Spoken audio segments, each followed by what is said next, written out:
আমার খবর।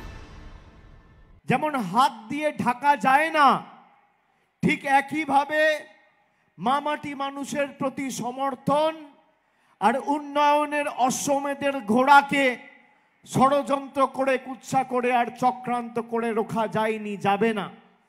যত দিন যাচ্ছে মানুষের জনসমর্থন তত বাড়ছে, যত কুৎসা হচ্ছে তৃণমূলের জয়ের ব্যবধান তত বাড়ছে। 2019-এর লোকসভায় আমরা একটা বিধানসভায় শুধুমাত্র পিছিয়েছিলাম, খুব সম্ভবত ময়ূরেশ্বর বিধানসভায় আমরা পিছিয়েছিলাম।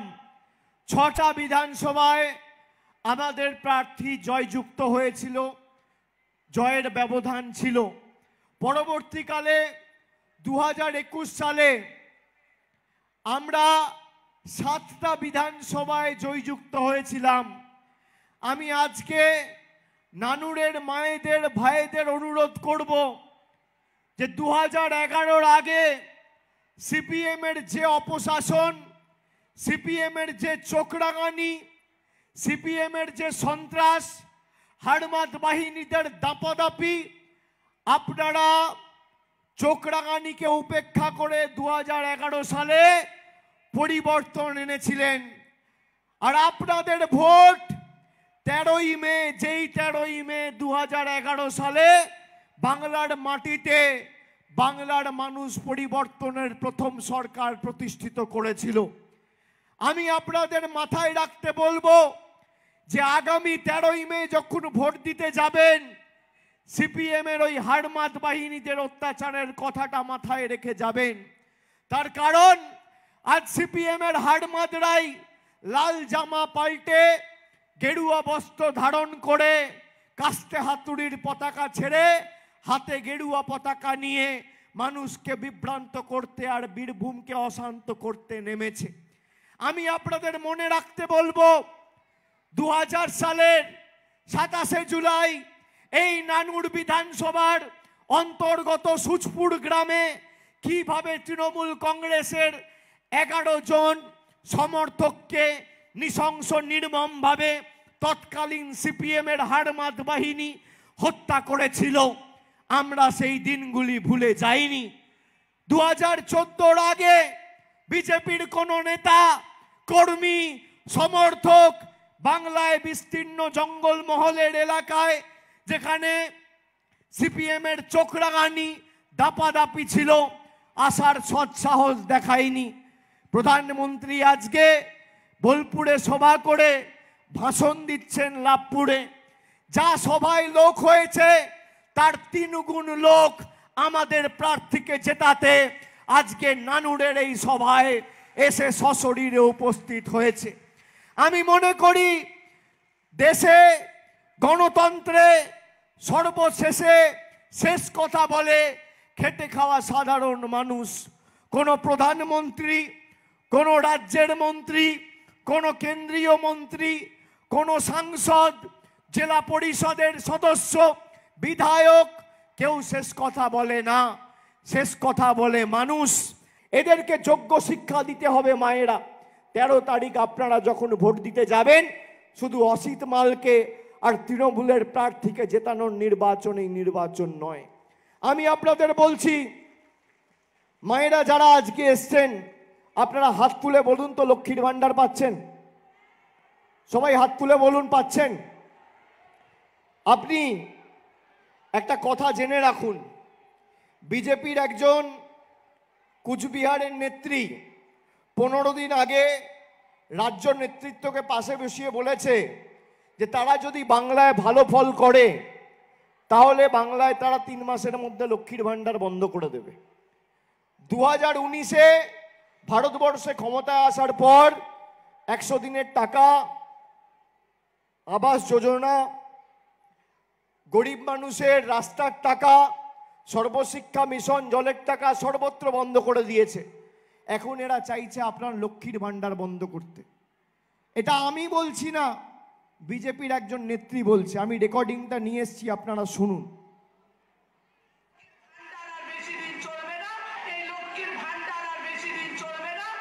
বেশি দিন চলবে না, এই লক্ষ্মীর ভান্ডার আর বেশি দিন চলবে না। আগামী 3 মাসের মধ্যে বন্ধ হবে, আগামী 3 মাসের মধ্যে বন্ধ হবে। শুনলেন? শুনলেন? আরেকবার শুনুন। এই লক্ষ্মীর ভান্ডার আর বেশি দিন চলবে না, এই লক্ষ্মীর ভান্ডার আর বেশি দিন চলবে না, আর বেশি দিন চলবে না। এই লক্ষ্মীর ভান্ডার আর বেশি দিন চলবে না। আগামী 3 মাসের মধ্যে বন্ধ হবে, আগামী 3 মাসের মধ্যে বন্ধ হবে। আবার একবার শুনুন।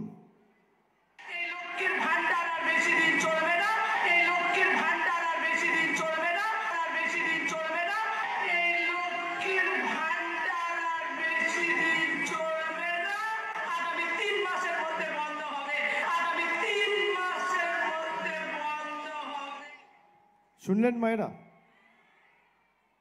সবাই শুনেছেন? আপনাদের মুখগুলো কেমন খুশি খুশি হাসি হাসি ছিল, হঠাৎ করে সবার মুখে মনে হচ্ছে একদম হতাশা গ্রাস করেছে, মুখগুলো ছোট হয়ে গেল। কেন? বিজেপি বলছে বলে? বিজেপির নেত্রী বলছে বলে? আপনি দেখুন, এই বক্তব্যটা আজকে রাখেনি, 15 দিন আগে রেখেছে। এপ্রিল মাসের 15 তারিখ বা 16 তারিখ খুব সম্ভবত এই বক্তব্যটা উনি রেখেছেন। আজকে 15 দিন হয়ে গেল। বিজেপির কোনো রাজ্য নেতা বা কেন্দ্রীয় নেতা এই মহিলা নেত্রীর বিরুদ্ধে কোনো রকম কোনো দলীয় পদক্ষেপ নেয়নি, এই মহিলা নেত্রীকে একটা শোকজের চিঠি পাঠায়নি, দলগত কোনো অবস্থান স্পষ্ট করেনি। তার মানে ধরে নেওয়া যায় যে কেন্দ্রীয় এবং রাজ্য নেতৃত্বের সমর্থন নিয়ে তিনি এই বক্তব্যটা রেখেছেন। বিজেপি সত্যিই যদি ক্ষমতায় আসে লক্ষ্মীর ভান্ডার বন্ধ করে দিতে চায়, ধরে নেওয়া যায় তো? কি মায়েরা? বিজেপির নেতারা যদি এর সাথে না থাকে, ইনি বলার পরও এর বিরুদ্ধে ব্যবস্থা নেয়নি, তার মানে বিজেপির নেতৃত্ব এই কথাটাকে সমর্থন করছে। বিজেপির এখানকার প্রার্থী একজন মহিলা, এখানকার প্রার্থী যিনি প্রতিদ্বন্দ্বিতা করছেন পদ্মফুল চিহ্নে, তিনি একজন মহিলা। তিনি যখন প্রচারে যাচ্ছেন তাকে খালি একবার জিজ্ঞেস করবেন যে আপনাদের নেত্রী বলেছে লক্ষ্মীর ভান্ডার বন্ধ করে দেবে, আপনার এ নিয়ে অবস্থান কি? আগে উনি উত্তর দিক। আর 2, আমি আপনাকে যেটা আশ্বস্ত করে বলছি সেটাও উনাকে বলবেন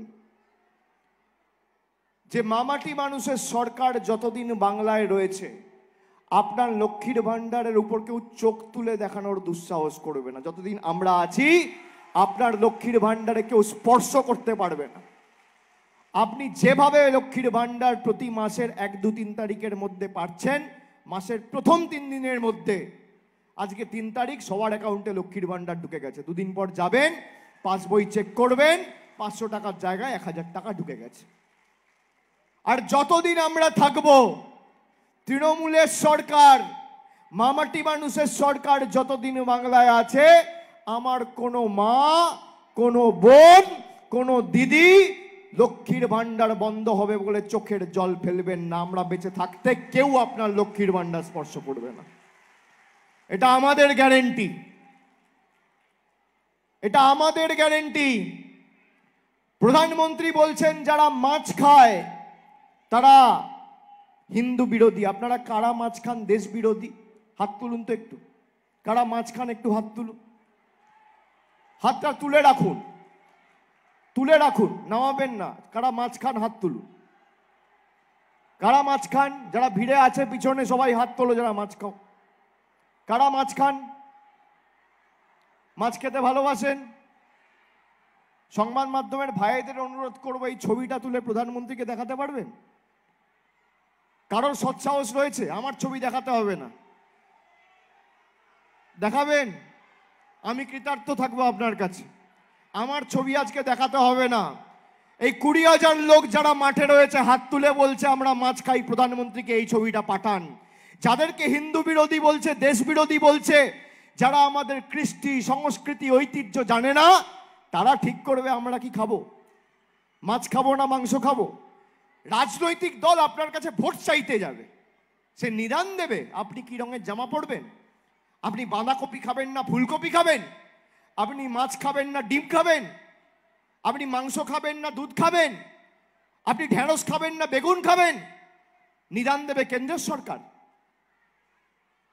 আমরা মানুষের বাক স্বাধীনতায় যেমন বিশ্বাস করি, ঊনবিংশ শতাব্দীর শেষ প্রান্তে স্বামীজি যে কথাটা বলেছিল যে সর্বত্র স্বাধীনতার প্রয়োজন, ভালোবাসায় স্বাধীনতার প্রয়োজন, শিক্ষায় স্বাধীনতার প্রয়োজন, বাক স্বাধীনতার প্রয়োজন, বিবাহে স্বাধীনতার প্রয়োজন। আমি কি পড়বো, কার সাথে কথা বলবো, কোথায় যাব, কোন রাস্তা দিয়ে হাঁটবো, একমাত্র ঠিক করব আমি কি খাবো সেটা দেশের প্রধানমন্ত্রী ঠিক করবে না। একটু গরম পড়লেও কষ্ট হলেও আমরা চেয়েছিলাম নির্বাচন যত তাড়াতাড়ি সম্ভব হয়ে যাক, কিন্তু এই বাংলা বিরোধী স্বৈরাচারীরা বাংলার মানুষকে কষ্ট দেবে বলে 7 দফায় নির্বাচন করেছে। প্রথম 2 দফায় নির্বাচন হয়েছে। প্রথম দফায় কুচবিহার, আলিপুরদুয়ার, জলপাইগুড়ির মায়েরা, ভাইয়েরা, বোনেরা এদের মাথা ভেঙেছে। দ্বিতীয় দফায় রায়গঞ্জ, বালুরঘাট এদের ঘাড় ভেঙেছে। তৃতীয় দফা মালদা, মুর্শিদাবাদ এদের মেরুদণ্ড ভেঙে চূর্ণ বিচূর্ণ করবে।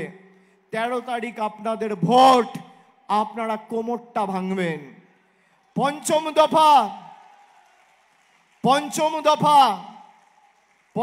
দফায় হাওড়া হুগলিতে ভোট রয়েছে, ব্যারাকপুরে ভোট রয়েছে, হাঁটু ভাঙবে। ষষ্ঠম দফা জঙ্গলমহল, মেদিনীপুর, পা ভাঙবে।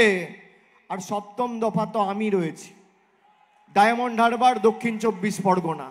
এদের ঔদ্ধত্য, দম্ভ, অহংকার ভেঙে চূর্ণ বিচূর্ণ করে 4 তারিখ ভোট বাক্স খুলবে। বলো হরি হরি বল।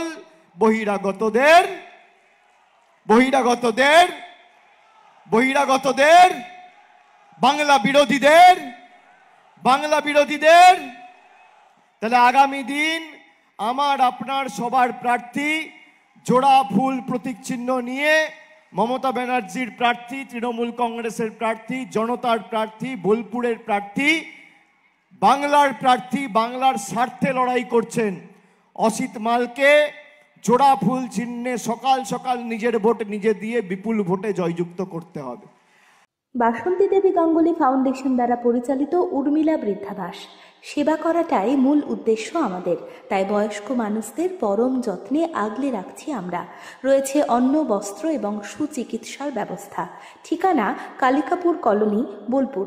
বিস্তারিত জানতে 7063472820 এই নম্বরে যোগাযোগ করুন।